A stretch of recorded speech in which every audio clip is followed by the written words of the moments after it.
سلام، اکا اسکندر برادر خوبم.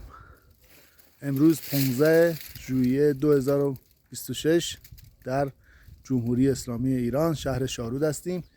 سیب زرد لبنان باردهی عالی از اینها. درختش را امسال هم برایت تهیه دیده ایم، روان میکنم برایت. بسیار پرمحصول و بسیار عالی است. انشالله که برای برادرانمون در کشور عزیز تاجیکستان مقبول واقع شود.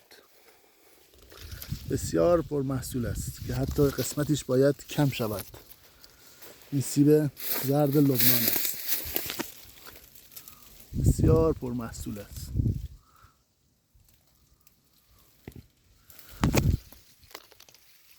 انشالله که اینها باعث توسعه کشور عزیز تاجیکستان شود که ما هم در آبادانی سرزمین شما سهمی داشته باشیم انشالله.